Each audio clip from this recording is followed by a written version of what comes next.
Hi friends, അപ്പോൾ ഇന്നലെ നമ്മൾ ഇട്ടിട്ടുണ്ടായിരുന്ന ബ്ലൈൻഡ് ബാഗ് വീഡിയോൻ്റെ ഒരു പാർട്ട് 2 എന്നൊക്കെ പറയാം കേട്ടോ ഈ ഒരു വീഡിയോ. കാരണം വേറെ ഒന്നുമല്ല, ആ ഒരു സെയിം ക്യാരക്ടറിൽ തന്നെ കുറച്ചും കൂടി ഗുഡീസ് ആഡ് ചെയ്തിട്ടുള്ള ഒരു വീഡിയോ ആണ് കേട്ടോ ഇത്. ഒരാൾ കമൻറ്റ് ചെയ്ത് കണ്ടിട്ട് തന്നെയാണ് കേട്ടോ ഞാൻ ഈ ഒരു ബ്ലൈൻഡ് ബാഗ് ചെയ്തത്. പക്ഷെ അതിൽ ഞാൻ ആ സ്ക്വിഷീസ് മാത്രമേ ചെയ്തിട്ടുണ്ടായിരുന്നുള്ളൂ.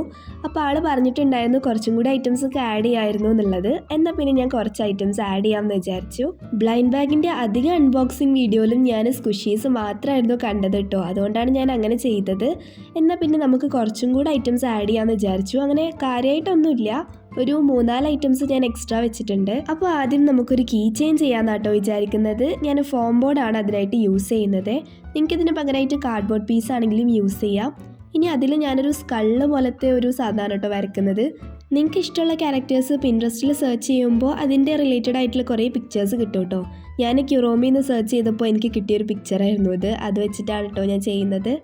ലൈറ്റ് പിങ്ക് ഷെയ്ഡ് കിട്ടാൻ വേണ്ടിയിട്ട് ഞാൻ വൈറ്റും പിന്നെ അതേപോലെ പിങ്കും കൂടി ഒന്ന് മിക്സ് ചെയ്ത് കൊടുത്തു. ഇനി അത് കംപ്ലീറ്റ് ആയിട്ടൊന്ന് അപ്ലൈ ചെയ്ത് കൊടുക്കുക. ഇനി ആ ഒരു കണ്ണിനും പിന്നെ അതേപോലെ ആ ഒരു ഔട്ട്ലൈനും ഞാൻ ബ്ലാക്ക് അപ്ലൈ ചെയ്ത് കൊടുക്കുന്നുണ്ട്. നിങ്ങൾക്ക് വീഡിയോസിൽ എന്തെങ്കിലുമൊക്കെ സജഷൻസ് ഉണ്ടെങ്കിൽ അത് എന്തായാലും കമൻറ്റ് ചെയ്യണം കേട്ടോ. ഞാൻ എന്തായാലും ഇമ്പ്രൂവ് ചെയ്യാനായിട്ട് ശ്രദ്ധിക്കാം. പെയിൻറ്റിംഗ് ഒക്കെ ചെയ്ത് കഴിഞ്ഞിട്ട് ഇനി ആ ഒരു ഔട്ട്ലൈൻ വെച്ചിട്ടൊന്ന് കട്ട് ചെയ്ത് കൊടുക്കുക കേട്ടോ. ഇതേപോലെ നീറ്റായിട്ട് ചെയ്യുക. ഇനി നമുക്കതിൻ്റെ മുകളിലൊരു ഹോൾ ഇട്ട് കൊടുക്കണം. ഞാൻ ഈ ഒരു പഞ്ചറാണ് കേട്ടോ യൂസ് ചെയ്യുന്നത്. പഴയ ഏതെങ്കിലും കീ ചെയിൻ്റെ റിങ് യൂസ് ചെയ്താൽ മതി. ആ ഒരു ഹോളിൽ കൂടെ ഇതേപോലെ ഒന്ന് ഇൻസേർട്ട് ചെയ്ത് കൊടുക്കുക.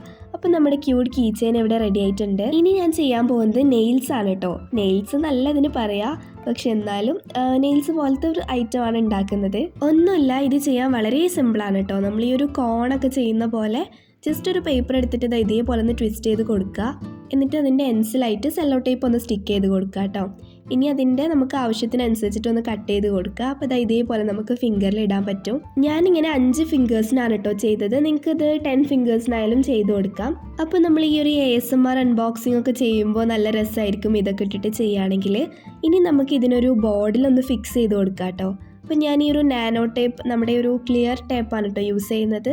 അത് യൂസ് ചെയ്തിട്ട് ചെറിയ ചെറിയ പീസസ് ഇങ്ങനെ സ്റ്റിക്ക് ചെയ്ത് കൊടുത്തിട്ട് അതിലൊന്ന് വെച്ച് കൊടുക്കുന്നുണ്ട്. ഇതിൻ്റെ ബേസ് ആയിട്ട് ഞാൻ ഫോം ബോർഡ് തന്നെയാണ് കേട്ടോ യൂസ് ചെയ്തത്. നിങ്ങൾക്ക് ഇതിൻ്റെ പകരം കാർഡ്ബോർഡ് ആയാലും യൂസ് ചെയ്യാം. അപ്പോൾ ഇങ്ങനെ കാണാൻ കുറച്ചുകൂടി രസമാണ്. ഇനി ഞാൻ വീണ്ടും ആ ഒരു ക്യാരക്ടർ ഒന്ന് വരച്ചു കൊടുക്കുന്നുണ്ട്. നിങ്ങൾക്ക് സാൻറിയോയിലെ ഏത് ക്യാരക്ടറാണ് ഏറ്റവും കൂടുതൽ ഇഷ്ടം എന്നുള്ളത് കമൻറ്റ് ചെയ്യാം കേട്ടോ. എനിക്ക് ഈ ഒരു ക്യൂറോമി ക്യാരക്ടറാണ് ഏറ്റവും കൂടുതൽ ഇഷ്ടം. ഇനി ഞാൻ എൻ്റെ അടുത്തുള്ളൊരു പേർപ്പിൾ പെൻസിലാണ് കേട്ടോ എടുക്കുന്നത്. അതിൻ്റെ മുകളിൽ ഇതേപോലെ ഒന്ന് സ്റ്റിക്ക് ചെയ്ത് കൊടുക്കുക. അപ്പോൾ ഇതാണ് നമ്മുടെ 3ാമത്തെ ഐറ്റം റെഡിയായി. നെക്സ്റ്റ് ഒരു ചെറിയ നോട്ട് പാഡാണ് കേട്ടോ നമ്മൾ ഉണ്ടാക്കുന്നത്. അതിന് ഏതെങ്കിലുമൊക്കെ പഴയ ബുക്സിൽ നിന്ന് കുറച്ച് പേജസ് എടുത്താൽ മതി. സെൻറ്റർ പേജ് നോക്കിയിട്ട് ഞാൻ ഇതേപോലെ കുറച്ച് പേജസ് എടുത്തിട്ടുണ്ട്. അതൊന്ന് ഫോൾഡ് ചെയ്ത് കൊടുക്കുക. ഇനി അതിൻ്റെ സെൻറ്ററിൽ ജസ്റ്റ് ഒന്ന് കട്ട് ചെയ്ത് കൊടുക്കുന്നുണ്ട് കേട്ടോ. അപ്പോൾ ഒരു മിനി നോട്ട് പാഡാണ് കേട്ടോ ഞാൻ ചെയ്യുന്നത്. ഇനി ആ ഒരു പേജസ് ഒക്കെ ഒന്ന് തുറന്ന് വെച്ചിട്ട് അതിൻ്റെ സെൻറ്ററിലായിട്ട് സെല്ലോ ടേപ്പ് ഒട്ടിച്ച് കൊടുക്കുക. അതേപോലെ തന്നെ ബാക്ക് സൈഡിലും ചെയ്ത് കൊടുക്കുക. സെല്ലോ ടേപ്പ് അല്ലെങ്കിൽ നിങ്ങൾക്ക് ഗ്ലൂവോ അങ്ങനെ എന്ത് വേണമെങ്കിലും ചെയ്യാം കേട്ടോ. ഇനി അതിൻ്റെ ഫ്രണ്ട് പോർഷനിൽ ഞാൻ ഒരു കട്ടിയുള്ളൊരു പേജ് ഒട്ടിച്ച് കൊടുക്കുന്നുണ്ട്. നമ്മുടെ ഈ നോട്ട്ബുക്കിൻ്റെയൊക്കെ ചട്ടയില്ല, അതാണ് കേട്ടോ ഒട്ടിക്കുന്നത്. ഫ്രണ്ടിൽ മാത്രമല്ല ബാക്കിലും ഇതേപോലെ തന്നെ ചെയ്ത് കൊടുക്കുക. ഇനി ഇതൊന്ന് ക്യൂട്ടാക്കാൻ വേണ്ടിയിട്ട് ഞാൻ വീണ്ടും ആ ഒരു ക്യാരക്ടർ ഒന്ന് സ്റ്റിക്ക് ചെയ്ത് കൊടുക്കുന്നുണ്ട്. എന്നിട്ട് ആ ഒരു പേരും ഒക്കെ എഴുതി കൊടുക്കുന്നുണ്ട് കേട്ടോ. നിങ്ങൾക്ക് ഇഷ്ടമുള്ള പോലെയൊക്കെ ഒന്ന് ഡെക്കറേറ്റ് ചെയ്ത് കൊടുക്കുക. അപ്പോൾ നമ്മുടെ മിനി നോട്ട് പാഡും ഇവിടെ റെഡി ആയിട്ടുണ്ട്. ഇത്രയും ഐറ്റംസ് ആണ് കേട്ടോ ഞാൻ ഇതിൽ ആഡ് ചെയ്തത്. അപ്പോൾ എന്നെക്കൊണ്ട് പറ്റുന്ന പോലെയൊക്കെ ഒന്ന് സെറ്റാക്കിയിട്ടുണ്ട്. ഇനി ഇതെല്ലാം ഒന്ന് പാക്ക് ചെയ്തെടുത്തു കേട്ടോ. അപ്പോൾ ഇതൊക്കെ എങ്ങനെയാണ് ചെയ്യേണ്ടതെന്ന് എല്ലാവർക്കും അറിയില്ലേ. ഈ ഒരു പാക്കറ്റ്സ് ഉണ്ടാക്കുന്ന വീഡിയോ ഒക്കെ നമ്മൾ 2 തവണ ബ്ലൈൻഡ് ബാഗിൻ്റെ വീഡിയോസിൽ ചെയ്തിട്ടുണ്ട് കേട്ടോ. ഇനി ആ ഒരു മെയിൻ കവറിലേക്ക് നമ്മൾ ചെയ്ത് വെച്ചിട്ടുള്ള എല്ലാം ഒന്ന് ഇട്ട് കൊടുക്കുക. അപ്പോൾ ഇതിൻ്റെ അൺബോക്സിങ്ങും ഷോർട്ടായിട്ട് ഞാൻ പെട്ടെന്ന് തന്നെ അപ്ലോഡ് ചെയ്യാം. അപ്പോൾ ഇഷ്ടപ്പെട്ടാൽ എല്ലാവരും സബ്സ്ക്രൈബ് ചെയ്യണം കേട്ടോ. നെക്സ്റ്റ് വീഡിയോയിൽ എന്ത് ചെയ്യണം എന്നുള്ളത് എല്ലാവരും കമൻറ്റ് ചെയ്യുക.